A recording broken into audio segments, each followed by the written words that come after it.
नमस्कार नमस्कार नमस्कार मंडळी, मी आशिष. मी तुम्हा सगळ्यांचं पुन्हा पुन्हा पुन्हा एकदा स्वागत करतो तुमच्या लाडक्या नव्या कोऱ्या कार्यक्रमात, ज्याचं नाव आहे माहेरवाशिणींच्या हक्काचा सोहळा सख्यांचा.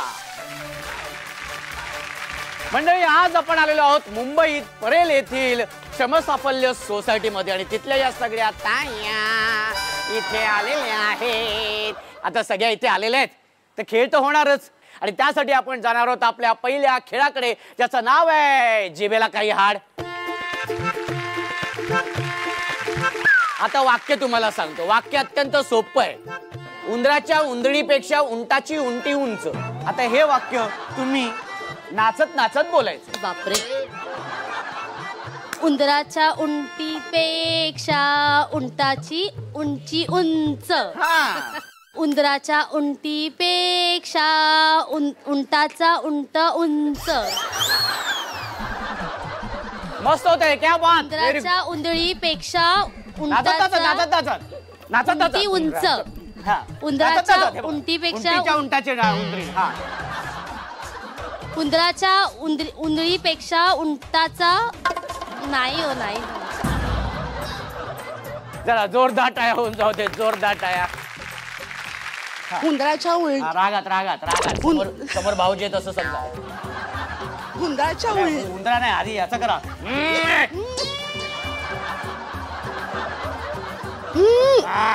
उंदराच्या उलटीपेक्षा उंटाची उंदराच्या उलटीपेक्षा. अरे अरे अरे अरे अरे. उंदराच्या उंदर मी बोला काय प्रत्येक मी आपलं वाक्य सांगायचं आणि हे आहे चुकतातच आहे. उंदराची उंटीण करून टाकताय. जोरदार टाळ्या होऊन जाऊ दे. जोरदार टाळ्या.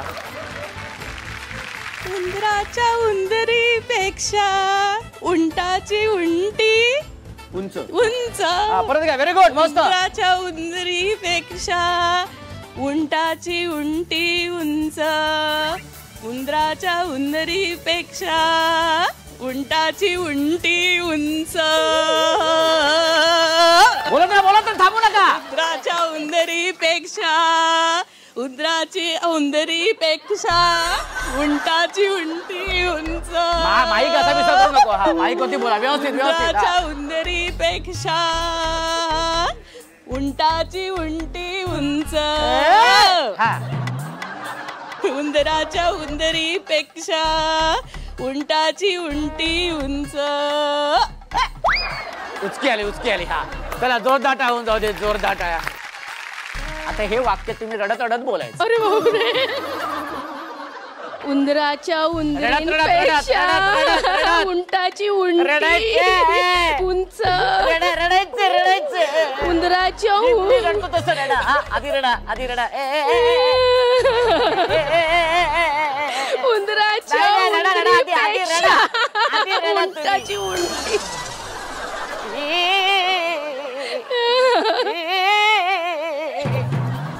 उंदराच्या उंदरीपेक्षा उंदराच्या उंदरीपेक्षा उंटाची उंटी मोठी.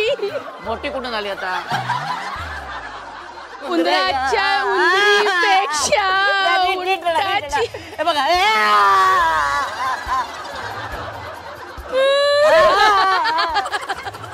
उंदराच्या उंदराच्या उंदरीपेक्षा उंटाची उंची उंटाची उंटी उंच. उंटाची उंटी मोठी उंच उंच. एकदा जोरदार टाळ्या होऊन जाऊ दे. जोरदार टाळ्या. समोर भाऊजी उभे आहेत समजा. आहेत कुठे कुठे. नमस्कार भाऊजी. मग आता एकदमच सोपं झालेलं आहे. उंदराच्या उंदरीपेक्षा उंटाची उंटी उंच. उंदराच्या उंदरीपेक्षा उंटाची उंटी उंच. उंदराच्या उंदरीपेक्षा उंदराची उंटी उंच. उंदराच्या उंदरीपेक्षा उंदराची उंटी उंच. उंदराच्या उंदरी. Very good.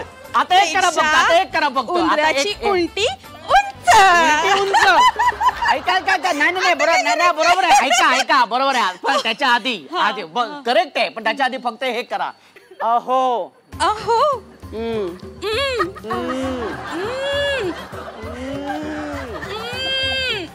उंदराच्या उंदरीपेक्षा उंदराच्या उंदरीपेक्षा उंटाची उंटी उंच. जे केलं ना. उंटाच्या उंटी उंच. अहो. उंदराच्या उंदरीपेक्षा उंटाची उंटी उंच. ओहो. अहो. उंदराच्या उंदरीपेक्षा उंदराची उंटी उंच. उंदराची उंटी उंच. सॉरी. उंटाची उंटी उंच. अजून एकदा होऊन जाऊ दे आज काय ते. उंदराच्या उंदरीपेक्षा उंटाची उंटी उंच. उंदराच्या उंदरीपेक्षा उंटाची उंटी उंच. हे करत करत बोलायचंय. चला व्हेरी गुड. मस्त. उंदराच्या उंदरीपेक्षा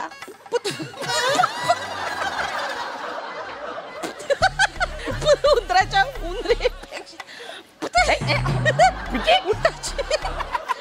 उंटी उंच. उंदराच्या उंदरी उंटाची उंदरी उंटी उंच. अजून एकदा. उंदराची उंदरी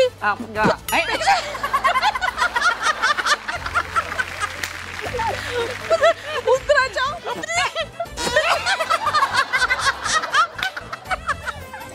जोरदार टाळ्या जाऊ दे. आणि ज्या ताईने उत्तम सादरीकरण केलेले आहे त्यांना मिळणार आहे सन मराठी वाहिनीकडून भेटवस्तू. आज माहेरच्या आठवणींमध्ये आपण ह्या सगळ्या ताईंबरोबर जाणार आहेत. ताई, माहेर म्हटल्यानंतर तुमच्या डोळ्यासमोर कोण येतं? आई, वडील आणि बहीण. काय सांगाल तुम्ही आई बाबांबद्दल, बहिणीबद्दल? माझ्या आईला माझा मुलगा झाल्यानंतर 6 महिन्याने पॅरालिसिसचा अटॅक. ती आज तगायत म्हणजे झाली, आता 18-19 वर्ष झाली पॅरालिसिस आहे तिला. माझ्याकडे ती येऊ शकत नाही. तुमचं माहेरी जाणं होतं? हो, मी जाते. काय बोलणं झालं होतं लग्नाच्या आदल्या दिवशी घरी माहेरी असताना? आईने सांगितलं की जिथे आता तुझं जाणार आहेस नवीन घरात, तिथे सगळ्यांशी मिळून मिसळून वाग. आम्हाला अपमानास्पद वाटेल असं काही करू नकोस. पण माहेरी असताना आपलं एक हक्काचं कपाट असतो माहिती, ते कपाट आहे अजून? हो आहे ना, पण माझी जागा खाली रिकामीच आहे तिथे. माहेरी खरंच आपली जागा रिकामी होते संसार सासरी गेल्यानंतर? नाही, मी लग्न होऊन इकडे आली त्या रात्री कोणी झोपलं नाही, सगळे रडत होते. तर माझ्या मोठ्या बहिणीचं लग्न झाल्यानंतर मी होते, भाऊ होता माझा, त्यामुळे होते घरात कोण. मी गेल्यानंतर मग त्या रात्री तर सगळं पूर्ण रिकाम होतं, तर सगळे रडत होते त्या रात्री. काय सांगाल तुम्ही आईला? त्यांना मी ती सुखात आहे, तू ही तुझी काळजी घे. तुमच्या आई लवकरात लवकर बऱ्या व्हाव्यात आणि लवकरात लवकर ते तुमच्या घरी याव्यात अशीच मी ईश्वरचरणी प्रार्थना करतो आणि त्यांना दीर्घायुष्य लाभो असंच मी मनापासून स्वामींचरणी मी प्रार्थना करतो. किती वेळा माहेरी जाणं होतं? माहेरी तसं वर्षातून 2दा जाणं होतं, दिवाळी आणि उन्हाळ्याच्या सुट्टीमध्ये. कधी मनात आलं आणि माहेरी जाऊन आले असं कधी होतं? असं नाही होत, पण जेव्हा गरज असते आईवडिलांना तेव्हा आम्ही त्यांच्या पाठीमागे सतत असतो की पहिली प्रायोरिटी आम्ही त्यांना देतो. कारण आम्हाला घडवण्यामध्ये त्यांचं खूप मोठं मोलाचं योगदान आहे आणि त्यांनी जे संस्कार आमच्यावरती लावले आणि ज्या प्रकारे आमचा सांभाळ केला त्यामुळे खूप त्यांचा अभिमान वाटतो मला. कोणाची आठवण येते जास्त माहेर म्हटल्यानंतर? मला माहेर म्हटल्यानंतर माझ्या वडिलांची जास्त आठवण येते. ते खूप आयडियल हिरो आहेत माझे खरं तर. कारण आत्ता सुद्धा दिवाळी जेव्हा आली तेव्हा भावाकडनं आम्ही असंच मस्करीत म्हणाले काय घेणार दिवाळीला, तर माझे पप्पा मला म्हणाले की मी जोपर्यंत आहे ना तोपर्यंत तुम्हाला घाबरण्याची काहीच गरज नाही आहे. आणि खरं तर आमच्या आईने आमच्यासाठी वडिलांपेक्षाही खूप खूप केलंय. म्हणजे एक आई ती आईच असते खरं तर, पण तरी सुद्धा पप्पांची खूप आठवण येते जेव्हा कधी आठवण काढली जाते. कारण त्यांनी खूप कष्ट केलेले आहेत माझ्या आईने पप्पांनी आणि आज सुद्धा त्याच स्पिरिटने आमच्यापेक्षा जास्त स्पिरिटने ते कामं करतात आणि सतत ते माझ्यासाठी मुंबईमध्ये पण मला कधी गरज लागली तर ते आज सुद्धा माझ्यासाठी अवेलेबल असतात. त्याचं कारण असं की त्यांना मागच्या वर्षी मणक्याचा आजार झाला, तर त्यांना जास्त प्रवास करायला नाही सांगितलं. तरीसुद्धा त्यांना आत्तासुद्धा माझ्या मुलांना कधी सुट्टी लागली, म्हणजे एक्झाम होती मागच्या 2 महिन्यापूर्वी, तर मी फक्त म्हणाली की आता सुट्टी लागणार आहे पप्पा, पण माझा मुलगा खूप मस्ती करतोय तर मला कॉन्सन्ट्रेट नाही करता येते. दुसऱ्या दिवशी माझे पप्पा इकडे आले आणि म्हणाले की मी मुंबईपर्यंत येतो, पण मी म्हणाली नाही, तुमची तब्येत बरी नाही तर तुम्ही नका येऊ.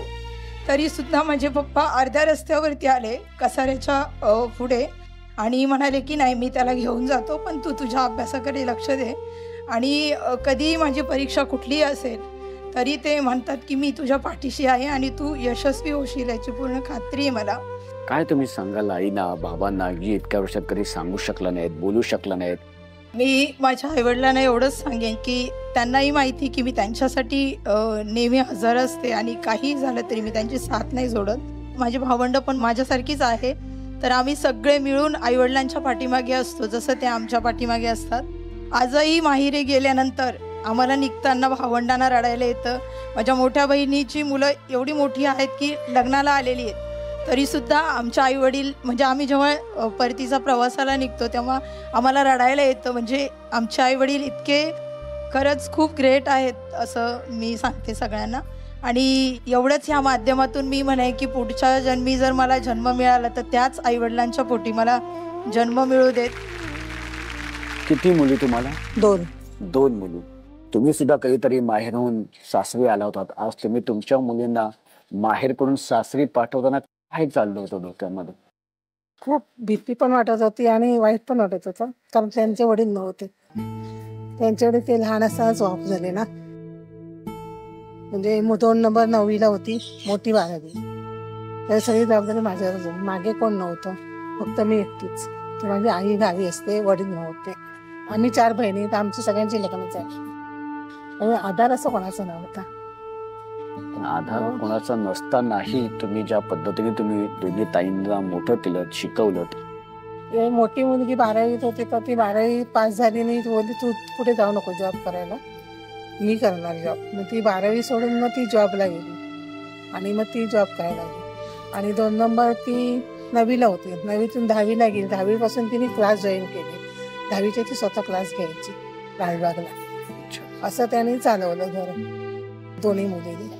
जेव्हा ताई माहेरी जाते दोन्ही ताईंना, तेव्हा कुठतरी तुमचंही तुम्हाला माहेर आठवत नक्कीच असेल. आठवलं ना, पण भाऊ नसल्यामुळे मला एवढं पण काय वाटलं नाही. भाऊ पण नाही, वडील पण, फक्त आईच. तर एवढं पण नाही, म्हणजे मुलींचं फक्त वाईट वाटतं. किती वेळा फोन होतो दिवसातून दोन्ही ताई? खूप मी स्वतः पण करते, त्या पण करतात. पण येतात त्या माहेरी? हो, ही एक सापडल्यातच आहे. अच्छा.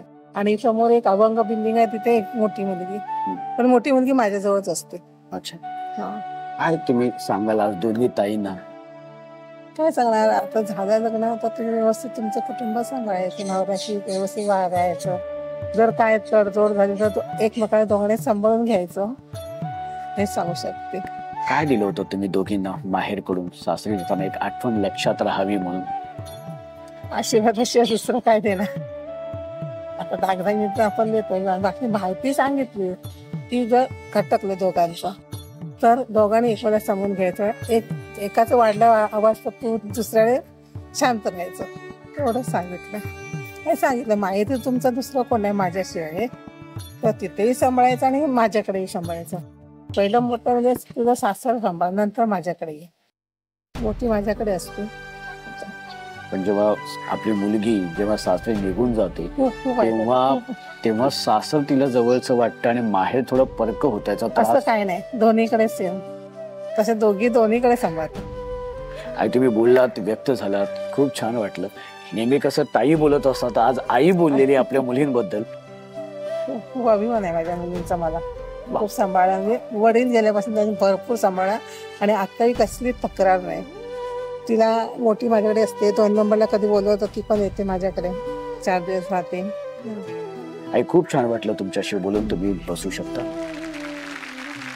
हा माहेरच्या आठवणींचा हा जो भाग आहे ना, ह्या भागात नुसत्या ताईच नाही तर त्या तायांबरोबर ना मी सुद्धा तितकाच इमोशनल होत असतो. पण आता माहेरच्या आठवणींमध्ये म्हटल्यानंतर अर्थातच भावूक होणं साहजिक आहे. तेव्हा ह्या सगळ्या त्यांच्या चेहऱ्यावरती हास्य आणण्याचं काम हे त्यांच्या भावाचं आहे. त्याच्यामुळे आता आपण जाणार आहोत आपल्या पुढच्या खेळाकडे. आणि आता आपण सुरू करणार आहोत आपला हा धमाकेदार मजेशीर खेळ, ज्या खेळाचं नाव आहे संगीत अभिनय नृत्य खुर्ची. काय ग सखू काय ग सखू काय ग सखू काय ग सखू काय ग सखू काय ग सखू काय ग सखू काय ग सखू काय ग सखू.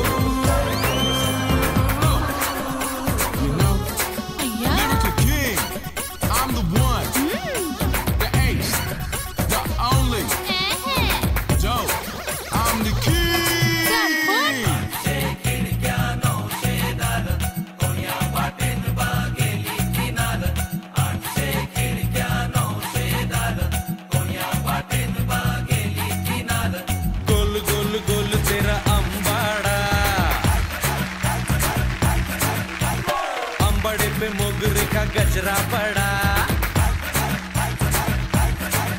हे लाल लाले लाल तेरी काचोली तेरे काचोली की गाठ मेरा मन जाली. आँख तेरी शेरनी सी चाल तेरी हिरनी सी बोल तेरे कोयल की कू काय ग सखू काय. हा पटकन पटकन पटकन. काय ग सखू सखू सखू लवकर. हा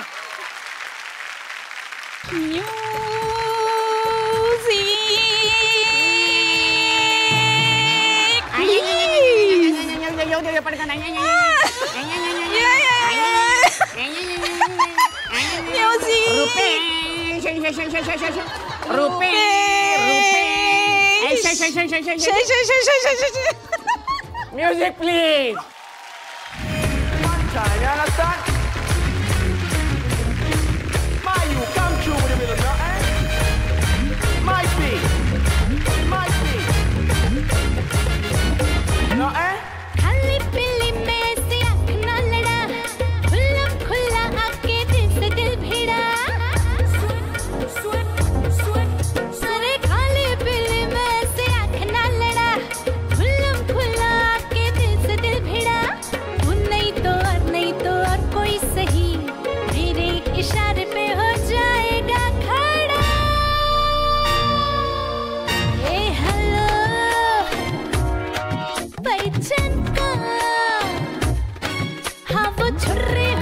जिसने पत्थर को मक्खन सा चीर डाला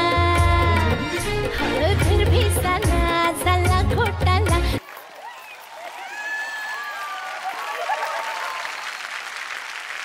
आणि संगीत अभिनय नृत्य खुर्चीमध्ये जी ताई विजेती झालेली आहे तिचं खूप खूप अभिनंदन. जोरदार टाळ्या होऊन जाऊ दे, जोरदार टाळ्या.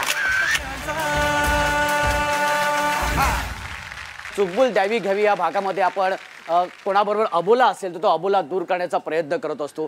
दुरावलेलं नातं जवळ आणण्याचा प्रयत्न करत असतो. आणि आज आपल्या या सगळ्या तायांमध्ये एक ताई अशी आहे की तिचा सुद्धा कोणाबरोबर तरी अबोला आहे. तो अबोला कोणाबरोबर आहे, का आहे, कशासाठी आहे हे आपण त्या ताईंकडूनच जाणून घेऊया. आणि त्यासाठी मी ताईंना विनंती करतो की ताई तुम्ही इथे यायचे. ताई तुमचं नाव सांगा. मी सौ अवंतिका अरविंद गुरव. अवंती ताई कोणाबरोबर अबोला आणि किती वर्षाचं आहे? माझी नणंदच आहे. आम्ही खरं तर खूप मैत्रिणींसारखा राहिलो. लहान म्हणजे अगदी लग्न झाल्यापासून तिने मला अगदी बहिणीसारखं समजून घेतलं. आम्ही एकत्र जॉबलाही होतो. त्यामुळे आमच्यामध्ये कुठलंच असं हे नव्हतं की आडातेडा नव्हता की काही नाही. आम्ही भांडायचोही आणि एकमेकींशी बोलायचोही. एक दिवस असा करमायचं नाही की आम्हाला की आम्ही एकमेकींशी बोललो नाही आहे की काय बनवलं आणि काय नाही असं.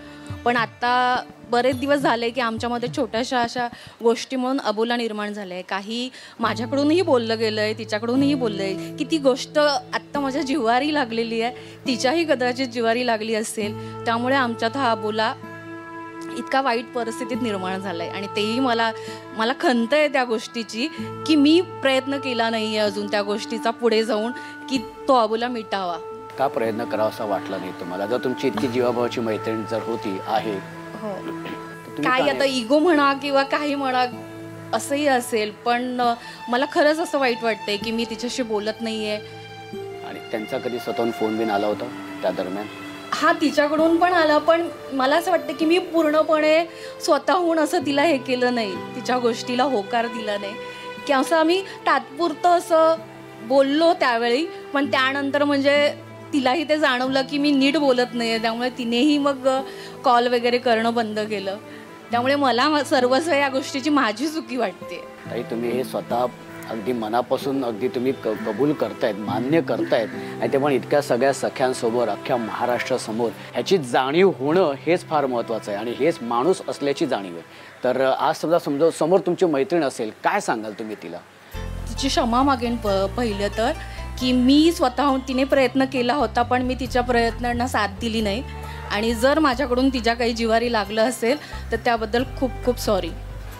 ताई तुमचा हा मनापासून जो प्रयत्न आहे त्या प्रयत्न नक्कीच यशस्वी होतील आणि तुम्ही आज माहेरी आलेलात, तर माहेरी आल्यानंतर हा भाऊसुद्धा तितकाच तुमच्यासाठी प्रयत्न करेल. आणि तुमच्या वतीने मी सुद्धा ताईंना सांगेन की ताईंनी स्वतःची चूक मान्य केलेली आहे, आणि कसं असतं ना की चूक मान्य करणं हा फार मोठेपणा असतो, ते पण सगळ्यांसमोर, कारण तिला स्वतःच्या इगोपेक्षा ना तुमची मैत्री जास्त महत्त्वाची वाटते. आणि आज तिने एक पाऊल पुढे घेतलेलं आहे, तर तुम्ही सुद्धा 10 पावलं पुढे या, फोन करा, एकमेकांना भेटा, मिठा मारा आणि सगळे गैरसमज दूर करा, जे काही रुसवे फुगवे असतील ते बाहेर काढा, पण मैत्रीचं नातं असंच आयुष्यभर टिकून राहू द्या. ताई मला खात्री आहे की हा भाग जेव्हा ताई बघेल तेव्हा ती नक्कीच तुम्हाला फोन करेल आणि हा मेसेज त्यांच्यापर्यंत पोहोचल्यावरती तुम्हाला नक्कीच भेटायला येईल.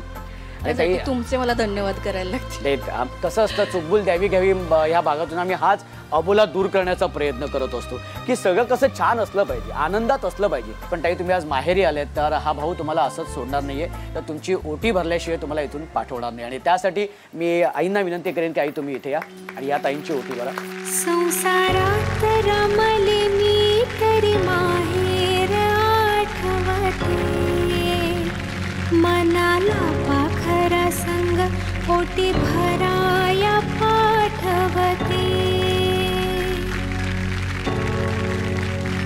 माया पित्याच्या ओढीनं. मस्त, मला खरंच खूप आनंद होतोय की तुम्ही सगळ्या ताया इथे येऊन अगदी कमाल केलेली आहेत आणि सगळ्यांच्या चेहऱ्यावरती जो आनंद आहे ना, तो आनंद बघून मला खूप आनंद होतो. त्यामुळे मला ना असं वाटतं की ना अजून थोडा वेळ तरी तुमच्या बरोबर जरा वेळ मिळाला असता तर अजून काही खेळ आपण खेळलो असतो, अजून तुमचा सहवास मला मिळाला असता.